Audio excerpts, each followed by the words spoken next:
Em abril de 1969, um incidente extraordinário interrompeu um exercício de treinamento da Força Aérea Finlandesa. Observados visitantes do espaço, 7 objetos redondos apareceram no céu acima do campo aéreo de Pori, na parte ocidental da Finlândia. Quando um avião de caça se aproximou dos objetos, eles subiram em formação Vantaa, Finlândia, em alta velocidade, dirigindo-se ao norte. Eles voaram a um vento contrário de 180 km por hora. O piloto de aviões de caça, Tarno Tokeva, recebeu ordens de ir atrás dos estranhos intrusos. Qual foi a sua reação? A única maneira de reagir era apontar o nariz do avião na direção da cidade de Pori e verificar a situação. O senhor poderia descrever os objetos? Eles eram mais ou menos redondos, como bolas, sem extremidades pontiagudas e de cor amarelo claro. Quanto o senhor se aproximou deles?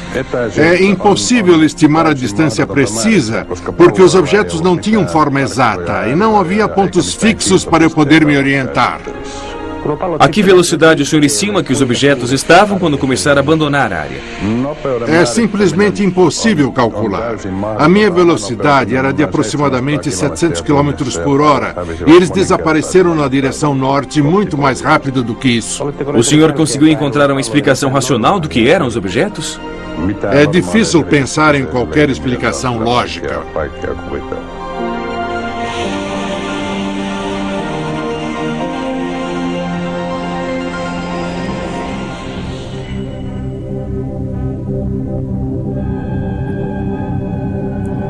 Os OVNIs, objetos voadores não identificados, abalam a nossa visão do mundo.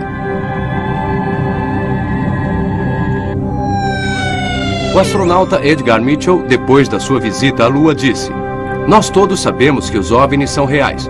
Tudo o que precisamos nos perguntar é, de onde eles vêm?" O cosmonauta Gretko disse: "Se eu pudesse contar o que vi no espaço, o mundo ficaria abismado."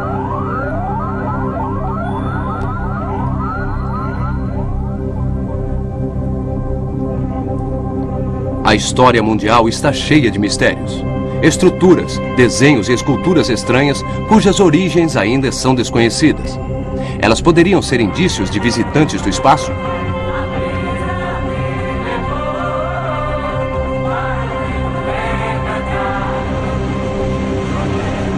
Até o momento, não houve mais de 100 mil relatos de visões de OVNIs no mundo todo. Desde o Brasil até Lapland, no norte da Escandinávia.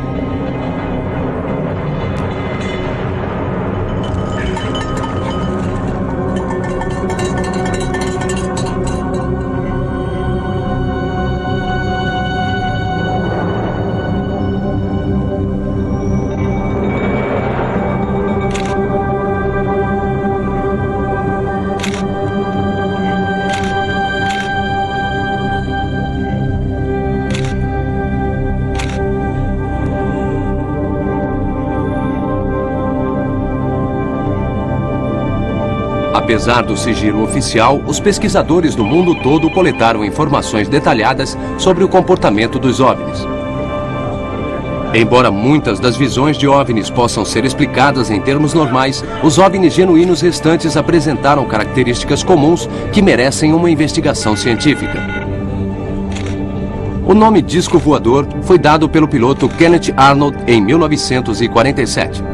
A Agência Central de Inteligência norte-americana revelou que a Alemanha de Hitler estava entre os primeiros países a investigar os OVNIs. A primeira atividade importante que ocorreu no planeta em termos de intervenção, o envolvimento extraterrestre, na verdade ocorreu com a maior intensidade durante a Segunda Guerra Mundial na Europa. Hoje todos sabem que o Terceiro Reich na Alemanha estava envolvido com os extraterrestres.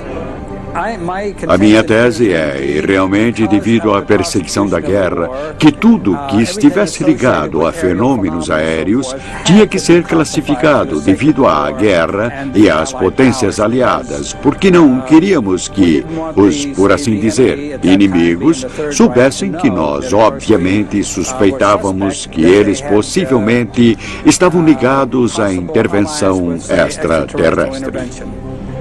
Nas primeiras etapas de tudo isso, durante o governo Truman e também durante o governo Eisenhower, com os ETs nos contaram e disseram que nós não deveríamos nos envolver com os ETs que viriam depois deles. As visões de OVNIs se multiplicaram nas épocas de crises internacionais. Houve um aumento significativo na observação de OVNIs durante a Segunda Guerra Mundial. A guerra criou a base para a conquista do espaço pelos humanos e para a destruição da vida na Terra. Virgil Armstrong afirma que os OVNIs forneceram muitas informações técnicas. Eu realmente comecei isso no oratório de Oakland, Califórnia, em 1980, quando dei uma palestra para cerca de 800 pessoas. E o assunto era a conspiração governamental nos OVNIs. Eu vi documentos altamente confidenciais, dizendo que um objeto voador não identificado havia pousado em White Sands, no Novo México. E depois eu, obviamente, acompanhei isso por telegramas. Eu não estava envolvido fisicamente na captura de qualquer maneira, não foi uma captura. Ele pousou no centro de White Sands, Novo México. Então nós o mantivemos sob observação e depois, evidentemente, conseguimos entrar. Encontramos 5 corpos. A partir do final da década de 40, os Estados Unidos e a Rússia intensificaram suas pesquisas sobre OVNIs. Grande parte das pesquisas era baseada nas observações de pilotos militares e comerciais, muitas das quais foram confirmadas pelos radares. Os oficiais tentaram esconder suas investigações sobre OVNIs e reduzir a importância do problema. No final da década de 70, a Lei da Liberdade de Informação nos Estados Unidos permitiu a liberação de documentos oficiais de mais de 30 anos. Depois dos processos legais instaurados pelos pesquisadores de OVNIs, foram tornados públicos mais de 2.000 relatórios oficiais sobre OVNIs. Centenas de outros relatórios continuaram sigilosos após a sentença judicial, que disse que a sua liberação seria uma ameaça à segurança nacional. Donald Kilroy, major da Marinha Norte-Americana, foi presidente da Organização de Pesquisas de OVNIs, NICAP, foi o primeiro a alegar na década de 50 que as autoridades estavam ocultando relatórios sobre OVNIs. Kilroy tinha em suas mãos vasto material sobre visões de OVNIs por pilotos de aviões. O professor de astronomia Allen Hynek foi por mais de 20 anos especialista em OVNIs na Força Aérea Americana. Gerald Ford, líder do Partido Republicano no Congresso norte-americano, propôs a criação de um comitê oficial de pesquisas sobre OVNIs. Edward U. Condon, doutor em física, foi o seu primeiro presidente. Hynek, membro do comitê, observou que os oficiais não estavam dispostos a dizer a verdade sobre os OVNIs. Ele rompeu a colaboração com a Força Aérea e criou uma organização particular de pesquisa de OVNIs. Até hoje, as superpotências ainda estão diante de um mistério não resolvido. Recentemente se revelou que, quando o presidente Reagan se encontrou com Gorbachev em 1985, os OVNIs estavam entre os assuntos discutidos. A Lei da Liberdade de Informação revelou uma série de novas evidências de que uma nave espacial desconhecida havia pousado em Roswell, Novo México, em 1947.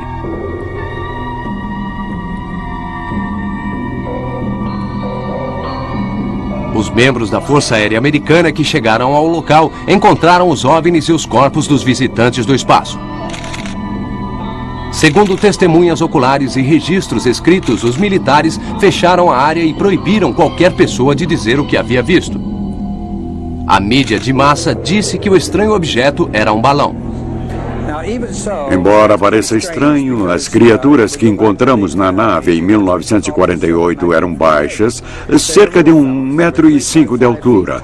A mais alta tinha 1,20 e era a mais velha do grupo. Eram humanoides, mas só tinham 4 dedos e não 5 nas mãos e nos pés.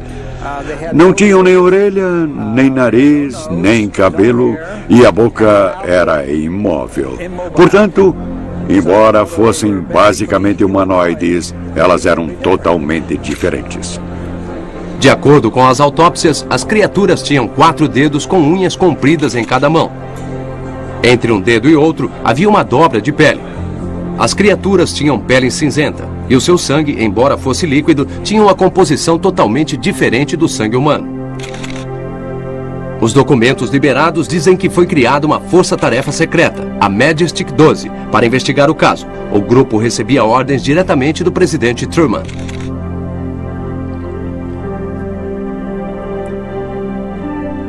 caso foi examinado em detalhes pelo físico nuclear canadense Stanton Friedman. Acho que o governo norte-americano tem os corpos dos alienígenas em suas mãos. Quer seja o Exército, a Força Aérea, a Marinha, a Agência de Segurança Nacional ou a CIA, não sei. Mas tenho certeza de que com a queda de um disco voador em Roswell, Novo México, em julho de 47, eles recuperaram o veículo e os corpos. Existem outras histórias sobre queda de aviões, mas esta foi investigada a fundo. E nós falamos com mais de 100 pessoas ligadas ao episódio. Portanto, o governo com certeza está com corpos alienígenas. Cidade do Cabo, África do Sul. No dia 5 de maio de 1989, os aviões de caça da Força Aérea Sul-Africana decolaram para interceptar um objeto estranho que havia invadido o espaço aéreo sul-africano. Um dos pilotos atirou no objeto utilizando uma nova arma movida a laser, forçando-o a pousar na fronteira em Botsuana. A bordo do OVNI havia humanoides que eram extremamente parecidos com aqueles encontrados em Roswell. Eles eram baixos e tinham apenas 3 dedos com unhas compridas em cada uma das mãos. Entre os dedos havia dobras de pele. Seus olhos eram grandes e oblíquos e sua pele era cinza azulada. O incidente foi investigado por Anthony Todd, que trabalhou 25 anos como policial. Um OVNI caiu no deserto de Kalahari. E quando as autoridades recuperaram o OVNI, que estava intacto, encontraram 2 seres alienígenas vivos. A nave e as criaturas foram transportadas para a base aérea de Wright-Patterson, nos Estados Unidos. Essas informações nos foram fornecidas por fontes da inteligência sul-africanas. Eu os vi várias vezes. Eu fiquei a cerca de 100 metros de uma dessas naves. Um disco voador enorme, com uma cúpula no topo, com portinholas redondas do lado de fora, luzes coloridas girando na parte de baixo e o objeto todo brilhando. Numa certa ocasião, eu fiz sinal para uma dessas naves e os ETs voltaram para onde eu estava. Eu os vi várias vezes desde então. O primeiro caso aconteceu quando eu era policial em 1978. Desde que fez essa declaração, Todd foi alvo de ameaças e outras formas de pressão. A crença de que os OVNIs são simplesmente truques de luz e que não podem ser estudados cientificamente é errada. Os pesquisadores têm milhares de relatórios de OVNIs que deixaram marcas físicas atrás de si. Em janeiro de 1981, um OVNI pousou no jardim de uma fazenda na França. As investigações feitas pelas Agências Nacional de Pesquisas de OVNIs, a GEPAN, e o Laboratório Agrícola, INRA, revelaram que algo estranho havia ocorrido na vegetação do local onde o OVNI pousou. A sua estrutura bioquímica mudou como se tivesse envelhecido repentinamente. Os investigadores disseram que somente uma radiação nuclear extremamente potente poderia ter provocado um fenômeno desses. Eles também estimaram que a temperatura do objeto alienígena era mais de 600 graus centígrados. O Centro de Pesquisas do professor Hynek tem mais de 3.000 relatórios de marcas físicas deixadas pelos OVNIs. Marcas misteriosas em campos do norte da Inglaterra esquentaram os debates acalorados sobre a sua origem. Um casal britânico conta como viu os desenhos surgindo numa ocasião de muito vento e névoa. Foi, eles dizem, uma experiência de arrepiar os cabelos. Do ponto de vista dos seres humanos, as marcas mais preocupantes deixadas pelos OVNIs são as queimaduras radioativas. A americana Vicki Landrum sofreu várias lesões na pele quando foi exposta à luz cegante emitida por um OVNI em dezembro de 1980 no Texas. Em abril de 1964, um patrulheiro da polícia norte-americana, Lonnie Zamora, seguiu um OVNI e o viu apoiado num buraco sobre 4 pernas. Zamora chamou ajuda pelo rádio. De uma distância de 200 metros, ele observou as criaturas surgindo em roupas brancas e examinando a sua nave, que tinha uma marca estranha, como uma flecha, do lado.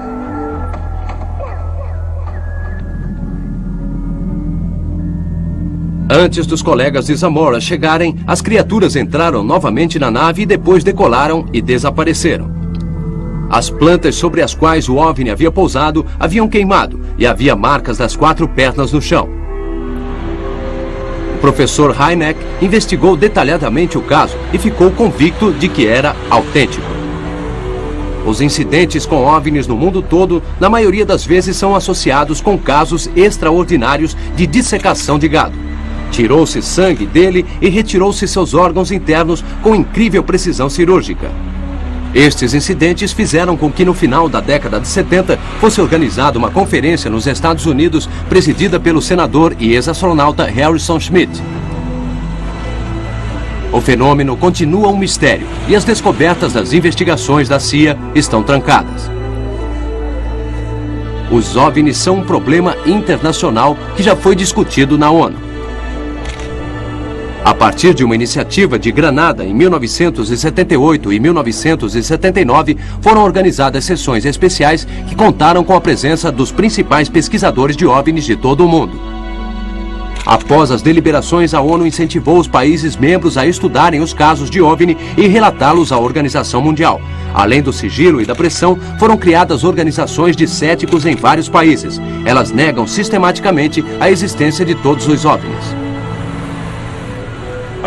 Um cético de verdade seria muito útil na área de OVNIs ou ufologia. Infelizmente, na maioria dos casos, não estamos lidando com céticos. Eu sou cético, eu investigo os fatos. Na verdade, estamos lidando com ridicularizadores. E eles aparentemente têm muito pouco a oferecer porque são os verdadeiros crentes. Eles sabem que não têm muito a dizer sobre o assunto e, consequentemente, não lhe dão a mínima atenção. Eles só fazem declarações e acusações. O ceticismo não causa problemas e ridicularizar não é muito útil. Com certeza, o negativista que faz mais alarde é Philip Klass, um ex-editor sênior de aviônica da Aviation Week and Space Technology. Ele e eu brigamos várias vezes. E eu ridicularizei várias vezes o ridicularizar dele. Mas mesmo assim, ele continua fazendo as mesmas acusações idiotas. Ele não pensa antes de falar. Fico feliz por ele me ter pago $1000 para provar que ele estava errado, apresentando mais de 10 documentos escritos na mesma letra grande que ele disse que não era utilizada na Casa Branca em 53. Ele havia examinado 9 documentos das 250 mil páginas de material na biblioteca Eisenhower. Conclusões tiradas de documentos de entre 250 mil páginas não podem ser consideradas fundamentadas. Qual a sua opinião sobre o mágico e cético James Randi? James Randi não é um cético de verdade em relação aos OVNIs. Ele é um ridicularizador. No seu livro Flim Flam, ele discute o mapa de guerra de Marjorie Fisher em relação ao caso de Barney e Betty Hill. E a maior parte do que ele diz está errado. Carl Sagan é um tipo de cético diferente. Nós fomos colegas na Universidade de Chicago. Eu não sei por que Carl continua fazendo acusações bobas sobre os discos voadores. Sua acusação mais recente é de que todas as visões de OVNIs, quando são cuidadosamente estudadas, revelam-se ou uma fraude ou um erro. Essa declaração por si só é uma fraude, porque todos os estudos de grande escala fornecem milhares de exemplos de visões que não são nenhum dos dois, que são obviamente naves espaciais extraterrestres inteligentemente controladas. As testemunhas de OVNIs não são só pessoas ignorantes do interior. Entre elas estão pessoas de muito prestígio. O ex-presidente Jimmy Carter, na companhia de mais de 20 pessoas, viu um OVNI em 6 de janeiro de 1969. Na época, ele era governador da Geórgia. No dia 17 de novembro de 1986, um avião de passageiros japonês seguiu 3 OVNIs por meia hora. O piloto, o capitão Kenju Terauchi, um dos mais experientes pilotos das linhas aéreas japonesas, descreveu o maior dos OVNIs como sendo 5 vezes o tamanho de um jumbo. Eles mudavam de velocidade com uma rapidez incrível, e o capitão Terauchi disse que os OVNIs devem ter vindo do espaço sideral. Existem milhares de fotos de OVNIs. Pioneiro polêmico das pesquisas sobre OVNIs, George Adamski fotografou com a ajuda de um telescópio OVNIs na década de 50. Adamski também afirmou que viu humanoides e voou para o espaço sideral com eles. Os céticos apresentaram dezenas de explicações para esta foto de disco voador de Adamski, dizendo que poderia ser o topo de um aspirador ou um cinzeiro. Uma única fotografia não pode ser a prova final, porque os truques fotográficos dão margem a centenas de possibilidades. Os últimos anos da vida de Adamski foram trágicos. Ele foi rotulado de pilantra. Essas fotos foram tiradas por um casal norte-americano. os Trents, no dia 11 de maio de 1950. Os pesquisadores as consideram as fotos de OVNIs mais confiáveis. Alvo de um furor pelo menos igual ao da controvérsia de Adamski foi Eduard Meyer, da Suíça, devido às suas fotos e afirmações de que havia tido contatos com humanoides. Mesmo antes das suas afirmações serem investigadas, ele foi rotulado de embusteiro do século.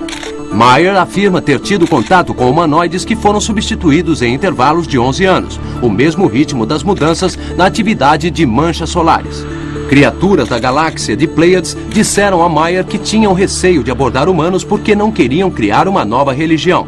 As fotos de Meyer mostram 5 tipos diferentes de OVNIs.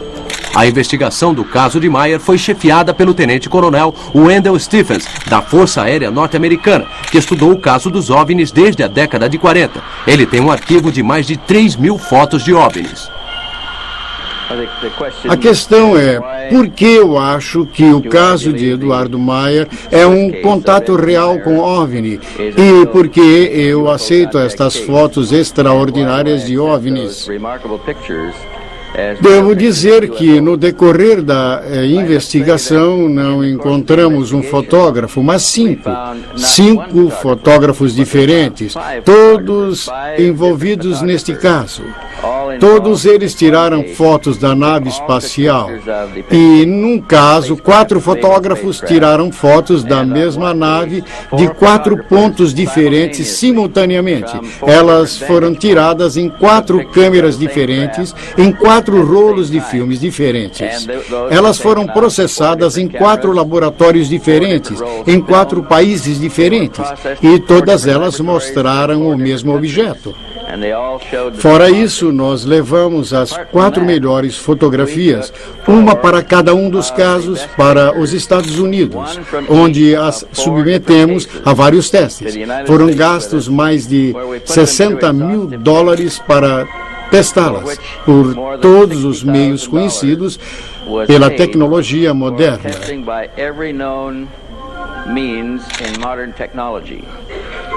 No decorrer dos testes destas fotos de OVNIs, descobrimos que podemos constantemente eliminar um processo. Nós podemos sempre eliminar um processo conhecido como círculos fototécnicos, como processo para forjar fotos. E nós conseguimos eliminar com sucesso todos os processos de produção técnica de fotos e acabamos com algo desconhecido. Nós não sabemos como estas foram feitas. Elas podem ter sido tiradas em tempo real e de uma nave espacial verdadeira, como alegou o Sr. Meyer. Por que acha que só alguns poucos pilotos contam suas experiências pessoais com OVNIs em público? Bem, poucos pilotos contam visões de OVNIs, embora as tenham com frequência, porque, pelo menos no nosso país, um piloto comercial que conte uma experiência com OVNIs, ou uma visão ou fotos a bordo de um avião de passageiros, se for o caso, ou de um avião de caça,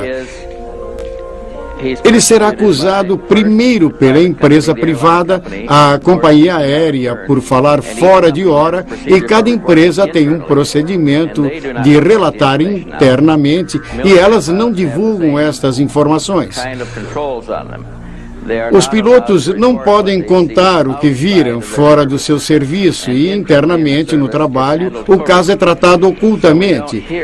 Não ouvimos tantos casos de pilotos tirando fotos de OVNIs quanto de outras pessoas. O formato do OVNI varia muito. Eles geralmente têm a forma de bolas de luz, oval e de charutos, ou podem ter a forma de discos. Foram naves-mães de centenas de metros de comprimento descarregando OVNIs pequenos em forma de discos voadores. Os OVNIs geralmente são brilhantes, multicor ou brilhantes e metálicos. Eles podem emitir um forte raio de luz ou sons estranhos.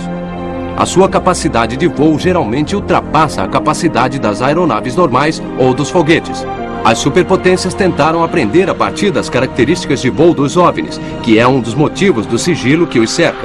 Recentemente, mostrou-se a última versão de teste de disco voador nos Estados Unidos. Na Escandinávia, na década de 80, a maior onda de OVNIs aconteceu na região montanhosa de Hesdalen, ao sul de Trondheim, na Noruega. Teve início a caçada mais intensa aos OVNIs da história, envolvendo grupos de pesquisas de OVNIs escandinavos, universidades norueguesas e o exército norueguês. O projeto de Hesdalen originou uma série de fotos de OVNIs e dados científicos sobre o comportamento dos OVNIs. Apesar da vasta gama de equipamento científico utilizado, não foi possível dar nenhuma explicação lógica para o fenômeno. Os estudos do comportamento dos OVNIs indicaram que eles eram comandados por inteligência. Participaram investigadores finlandeses, americanos e franceses. Entre eles estavam o professor Hynek e um pesquisador francês, Jean Michel. Na minha opinião, eram certamente seres do espaço que estavam tentando entrar em contato com as pessoas daqui. Mas, infelizmente, não havia uma quantidade suficiente de pessoas para trabalhar, para falar com eles. E também havia gente demais de fora vindo ao local. Portanto, agora a atividade está diminuindo e os OVNIs estão indo para o sul, para locais no centro da Noruega e para a montanha.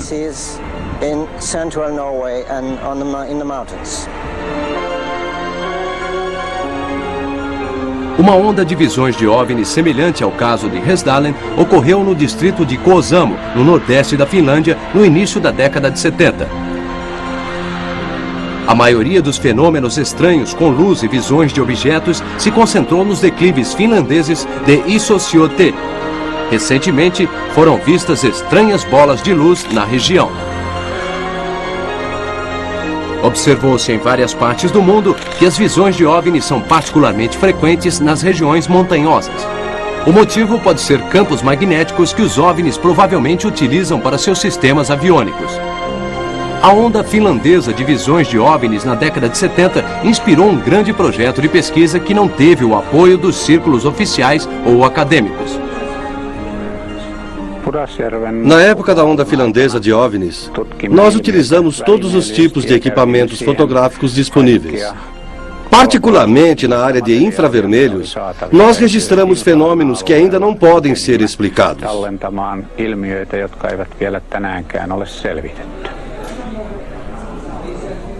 As visões de OVNIs ocorrem constantemente na Finlândia e na Escandinávia. No dia 30 de agosto de 1986, o casal Maila e Kalle Koivunen estava indo para sua casa de verão no fim de semana. Quando eles estacionaram o carro e foram para a ponta do lago, teve início uma série de eventos que virou o mundo dos Koivunens de cabeça para baixo. Nós nos aproximamos da margem e subimos no barco quando a minha mulher olhou para cima e viu uma luz no céu. Ela pensou que fosse um avião. Então eu olhei para o céu e vi uma bola de luz se aproximando. Ela foi crescendo e parou a cerca de 30 metros do barco. Ela parecia ter uns 4 metros de comprimento.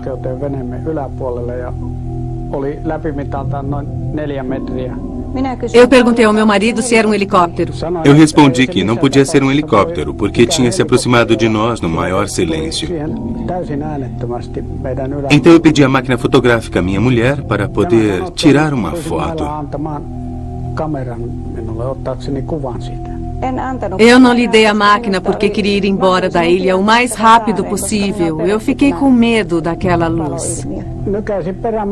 Eu dei partida no motor e nós fomos para a ilha a todo vapor. Mas a bola de luz nos seguiu, mantendo exatamente a mesma distância o tempo todo.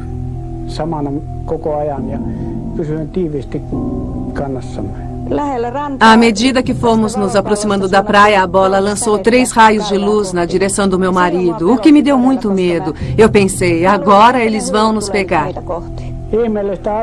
Uma coisa surpreendente é que o numerador da minha máquina indicava que o filme tinha acabado, embora eu tivesse certeza que tinha acabado de pôr um rolo novo. Este drama durou uns 40 minutos, o tempo que o OVNI ficou com a gente. Disse que os extraterrestres observados com OVNIs vêm de vários universos e até de várias dimensões. Portanto, eles aparecem para nós de várias formas diferentes. Talvez o tipo físico mais comum seja o de cabeça grande, olhos grandes e mais baixo do que um ser humano.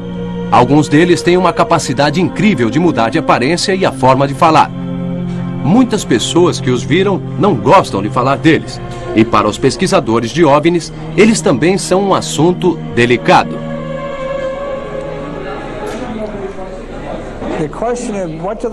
Como eles são? Eles são como as pessoas deste planeta. Há vários tipos. Alguns têm 2 metros e outros têm 1 metro de altura. Acho que a melhor coisa a dizer é que a aparência com a qual eles se apresentam para nós é a que eles acham que nós queremos ver. Nós não os vemos como são realmente. Se eles fizessem caretas, nós poderíamos ter medo deles. Portanto, na minha opinião, eles tentam se apresentar para nós numa forma aceitável e que não assuste. Há também o alto, com cabeça quadrada, e obviamente há outros que se parecem comigo ou com você. Na verdade, existe um grupo chamado de nórdicos.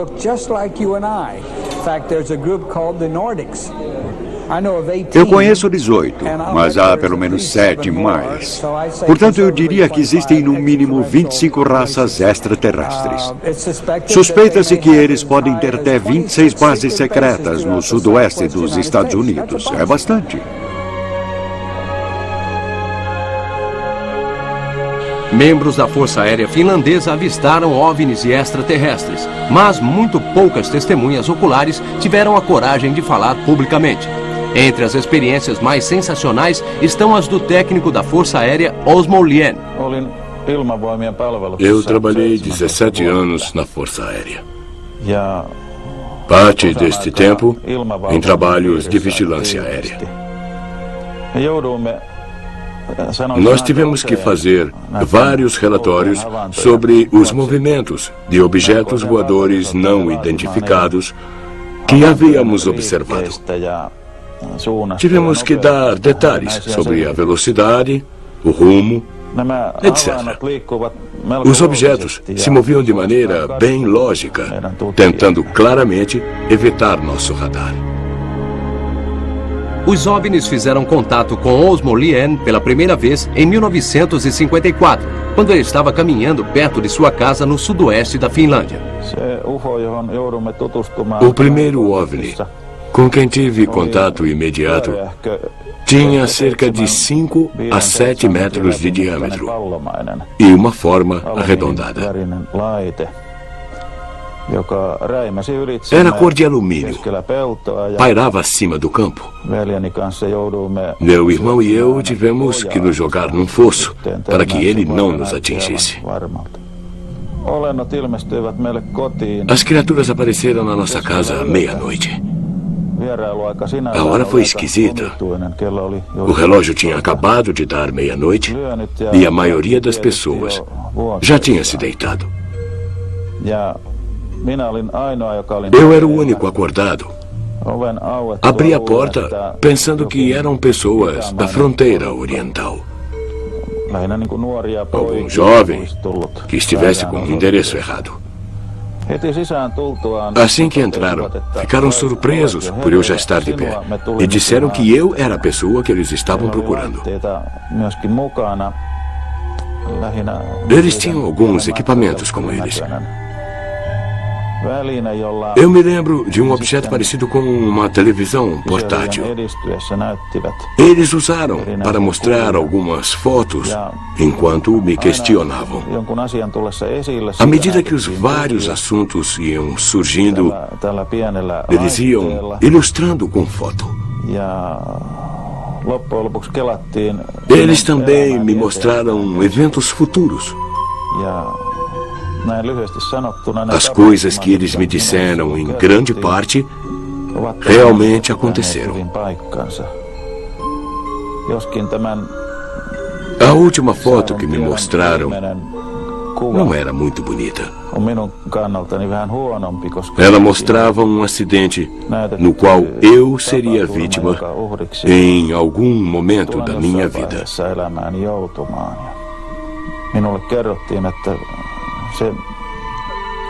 Eles me disseram que a galáxia da qual eles vinham parecia um agrupamento de estrelas.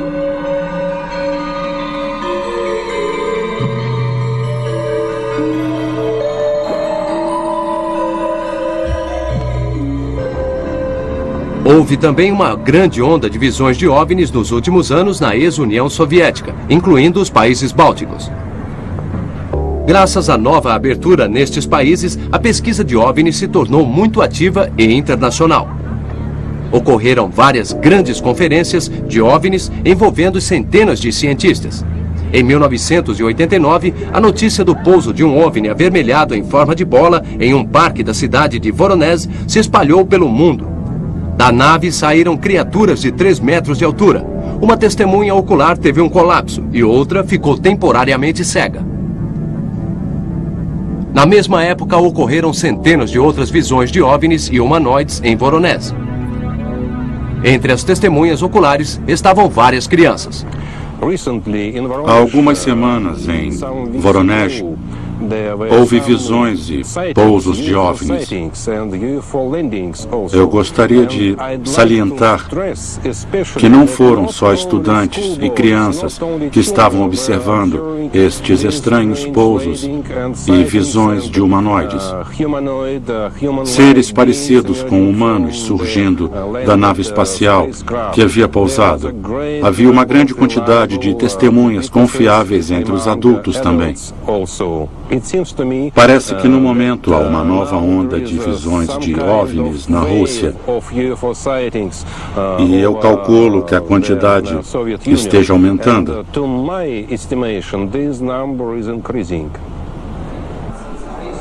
A abdução de pessoas por OVNIs tem sido assunto de conversa nos Estados Unidos há anos.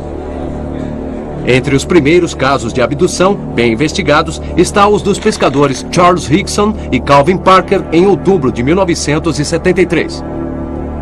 Quando escureceu, um objeto de 30 metros de comprimento pousou perto dos dois homens. Dele saíram criaturas extraordinárias.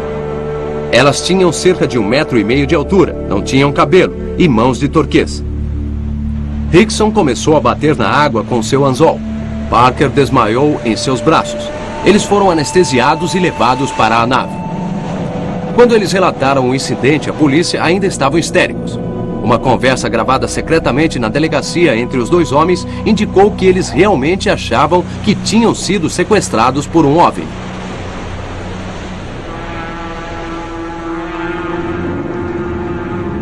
Uma abdução em Cergy-Pontoise, perto de Paris, em 1979, chamou muita atenção na França. No final da madrugada, 3 jovens rapazes viram bolas de luz e um deles, Frank Fontaine, desapareceu misteriosamente. Fontaine reapareceu uma semana depois.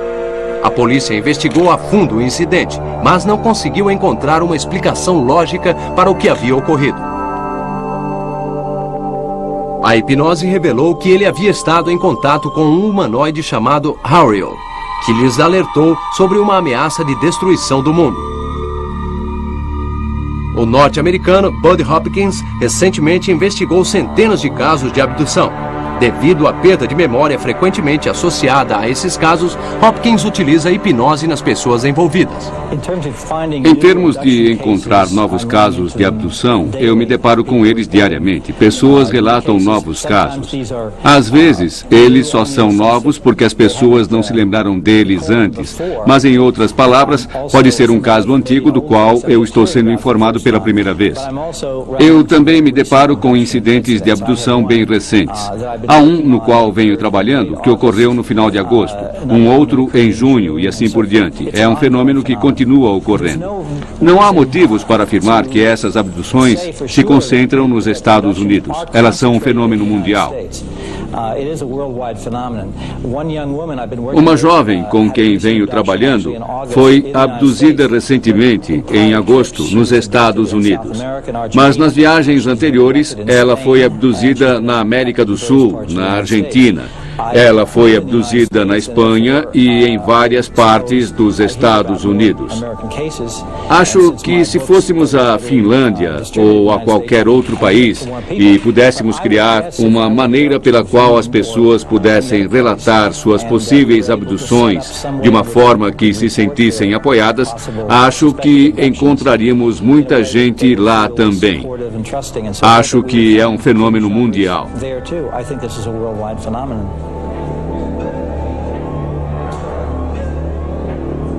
Uma quantidade cada vez maior de casos de abdução está vindo à tona na Finlândia também. Um dos casos se refere a Aino Ivanov. Devido à sua perda de memória, ela foi hipnotizada. Parecia que seu carro tinha subido até uma nuvem no céu. Como várias outras pessoas de contato, Aino Ivanov é paranormal. Eu estava voltando para casa de uma escola onde leciono depois da meia-noite. Quando o carro cruzou esta ponte, vi uma parede de neblina e algo estranho aconteceu. O carro começou a sair do chão, ao que parecia uma velocidade estonteante. No início estava totalmente escuro. Depois eu entrei num campo de luz azul brilhante. O carro cruzou este campo e depois então entrou novamente na escuridão. Daí então eu consegui ver pontos brilhantes de luz. E o carro pousou numa superfície estranha. Eu olhei em volta para ver em que tipo de lugar eu tinha chegado. O carro estava numa depressão no chão com montanhas de um lado. Eu olhei para o chão. Era de rocha vermelho ou cascalhos. E eu notei que ele tinha grandes fendas, algumas de 5 centímetros de extensão. Eu pensei, as pessoas não podem viver aqui porque não há água. Depois eu notei pessoas descendo a montanha à minha esquerda. Elas tinham cabeças grandes e eram totalmente carecas, com olhos grandes que não tinham pupilas, o nariz pequeno, boca pequena, sem lábios. Sua pele era de cor clara. Na primeira viagem, foram tiradas 5 amostras do meu braço direito.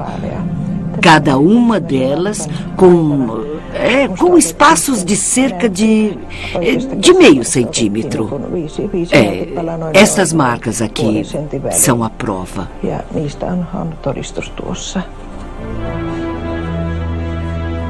É muito difícil comprovar a confiabilidade dos casos de contato. Uma das abduções mais investigadas é a do caso Hill, em 1961. No dia 19 de setembro de 1961, tarde da noite, Betty e Barney Hill estavam andando de carro pela costa leste dos Estados Unidos quando viram um objeto brilhante no céu. Depois disso, os Hill perderam os sentidos. Quando voltaram a si, o OVNI tinha partido e eles tinham avançado 50 quilômetros para o sul sem perceber. Submetidos separadamente à hipnose, os dois contaram que haviam sido anestesiados e transferidos para o OVNI. Criaturas de cabeça e olhos grandes tinham feito exames médicos no casal, incluindo a retirada de uma amostra de esperma de Barney Hill. Uma das criaturas lhes mostrou uma foto que dava a posição do seu planeta natal em relação ao nosso universo. Phyllis Van Schlemmer é um contato cujas aventuras espaciais são do mesmo tipo das de Aino Ivanov. Eu tive 2 encontros com seres de outros planetas em OVNIs. Eles foram totalmente diferentes um do outro. O meu primeiro encontro foi quando um OVNI pousou. Eu vi, a porta se abriu. Por um momento eu fiquei muito assustada. Aí eu disse, não, isso é uma experiência e eu preciso jogar o jogo deles. Eu entrei na nave e quando entrei senti a presença de alguém atrás de mim que eu não vi.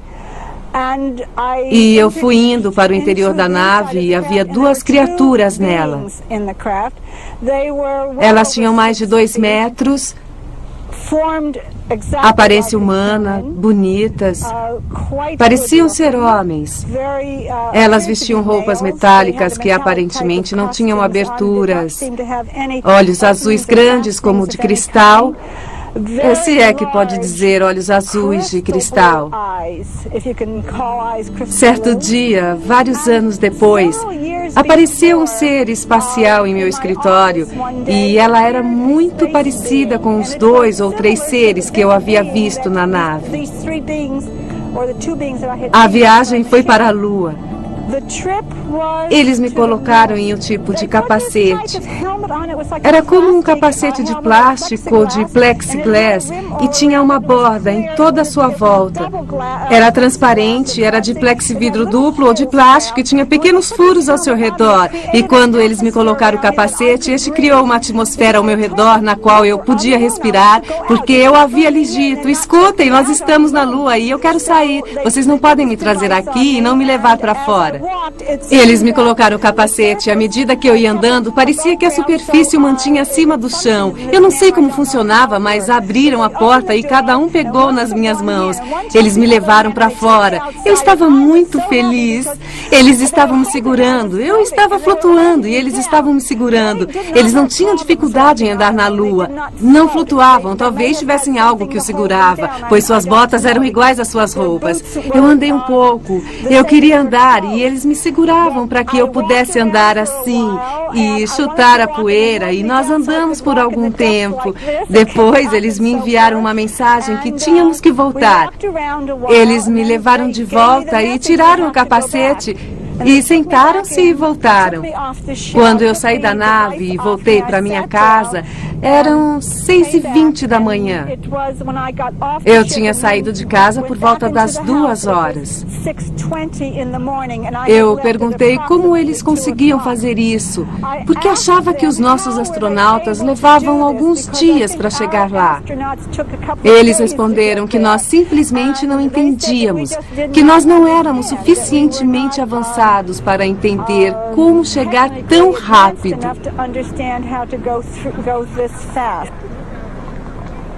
Quando se avalia casos de contato, é preciso lembrar que as experiências são descritas sob hipnose ou como fenômenos paranormais. O doutor e parapsicólogo Rauni Lena Lukanen teve um contato com OVNI sob hipnose. A experiência sob hipnose foi feita de uma maneira que induziu um fenômeno extracorporal, o que resultou no meu transporte para um OVNI. As pessoas naturalmente dizem que é só imaginação. Para mim é realidade total e foi extremamente interessante ser examinada dentro de um OVNI, como numa cirurgia, e encontrar um tipo de ser que nunca havia visto antes. Eu consegui observar 3 ou 4 extraterrestres pequenos, com cerca de 80 centímetros de altura, e eu não sabia se eram homens ou mulheres. Pode descrever como esse desligamento do seu corpo, que afirma que aconteceu, pode ter ocorrido? Como encontrou esses OVNIs? É um fenômeno parapsicológico que tem sido muito investigado. Houve 8 milhões de pessoas que vivenciaram o desligamento de suas mentes de seus corpos. É um fenômeno sobre o qual a psiquiatria moderna sabe muito pouco. Mas quando ocorre, a pessoa sente que a consciência se eleva acima do corpo e pode ir para qualquer lugar. Minha consciência aparentemente foi para um OVNI. Qual é exatamente o elo entre a parapsicologia e os OVNIs? A parapsicologia é uma ciência que estuda os fenômenos sobrenaturais e muita gente acha que os OVNIs são sobrenaturais. Por exemplo, a parapsicologia pode estudar a escrita automática ou o fenômeno da mente sair do corpo. Estas são, além da telepatia, formas de contratar OVNIs. A América do Sul, principalmente o Brasil, esteve por muito tempo entre as áreas de OVNIs mais ativas. A abdução do advogado brasileiro Antônio Vilas Boas é uma das histórias de OVNIs mais surpreendentes. Se o caso não tivesse sido investigado extremamente a fundo, poderia facilmente ter sido descartado como ficção científica. No dia 15 de outubro de 1957, Antônio Vilas Boas estava arando sua fazenda quando um objeto de 10 metros de comprimento pousou perto dele. Para sua surpresa, 4 criaturas com capacetes saíram do OVNI. Eles o pegaram pelo braço e o levaram para a nave. Ele foi submetido a experiências médicas que atingiram o auge quando uma mulher quase humana entrou no recinto. A criatura se despiu e Antônio a achou extremamente atraente. A mulher convidou Antônio a ter relações sexuais com ela. O intuito era cruzar um humano com um alienígena. Posteriormente, os extraterrestres voltaram para lhe mostrar um pequeno ser, seu filho. Betty Andreasson, uma americana de pai finlandês, se encontrou pela primeira vez com extraterrestres no dia 25 de janeiro de 1967. Os seres entraram na sua casa e anestesiaram sua família. Eles levaram Betty para um OVNI que viajou para um lugar totalmente desconhecido, do qual Betty se lembra apenas de fragmentos. Os investigadores de OVNIs com hipnose fizeram Betty voltar à época de sua experiência com OVNIs e ela conseguiu relatar a sua viagem em detalhes. Posteriormente, Betty Andreasson falou de encontros com OVNIs durante os quais ela afirma que visitou um centro de cruzamento de humanoides com humanos. Estas fotos se baseiam nas lembranças de Betty Andreasson. Em alguns casos de abdução, as pessoas sequestradas ficaram com a impressão de que os objetivos das experiências de cruzamento não são necessariamente desenvolver a humanidade. Talvez o abducado mais notável é o autor norte-americano Whitley Strieber. Ele pensou seriamente em suicídio até que encontrou Hopkins, que centenas de outras pessoas haviam encontrado o mesmo tipo de seres. Ainda não se sabe qual é o objetivo final das abduções. Eu não tenho dúvida de que o centro, o foco, são as experiências genéticas envolvendo a criação de híbridos, uma mistura de alienígenas e seres humanos. Agora, não tenho ideia a que isso levaria, o que isso significaria. Eles fazem isso há muito tempo. Eu acabei de fazer uma regressão hipnótica com Charles Rickson, que envolveu uma experiência em 1939. Portanto, podemos dizer que tenho vários casos dos anos 30. E se isso vem ocorrendo há tanto tempo, certamente o objetivo não é a guerra. Acho que ninguém pode apontar nada no clima mundial que indique qualquer coisa má que tenha sido resultado da ação deliberada de ocupantes de OVNIs. Portanto, eles têm sido pacíficos por muito tempo. Isso nos faz pensar que não existe ideia de guerra. Eu realmente não temo uma invasão.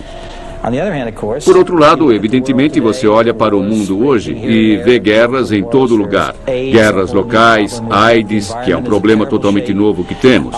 O meio ambiente está em péssimo estado e ninguém pode apontar nada em que os alienígenas tenham ajudado. Acho que ninguém pode apontar nada que seja um exemplo concreto de intervenção que tenha sido um sinal de falta de amabilidade.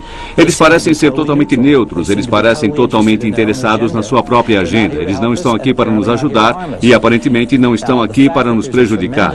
A verdade é que essas experiências estão causando grandes danos psicológicos. O interessante e comovente nos seres humanos é que somos gregários por natureza. Nós adoramos nos comunicar. E eu sempre me comovo com o fato de que há cientistas que vestem maiôs e mergulham em tanques e falam com botos. Mas os botos não respondem.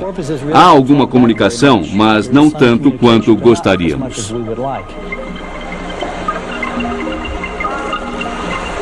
Os pesquisadores de OVNIs frequentemente compararam o relacionamento entre seres humanos e baleias com o relacionamento entre os humanoides e os humanos.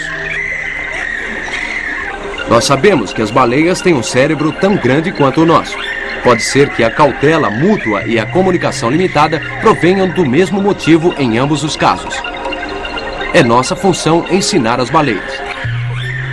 Os golfinhos comandam a água, um dos elementos básicos do mundo, de uma maneira muito melhor e mais harmoniosa do que os seres humanos, que durante toda a sua história destruíram a sua própria espécie e neste exato momento estão ameaçando a vida de todo o planeta. Acho que existem vários motivos diferentes para os alienígenas se interessarem pelo que está acontecendo na Terra. E um dos meus trabalhos tinha 25. Mas acho que o motivo mais importante para qualquer civilização alienígena se preocupar conosco é que no final da Segunda Guerra Mundial ficou perfeitamente claro que os terráqueos logo iriam para as estrelas devido às bombas atômicas, foguetes e radares potentes. A nossa nova tecnologia nos levaria às estrelas dentro de uma centena de anos, o que não é nada na escala de tempo cósmico.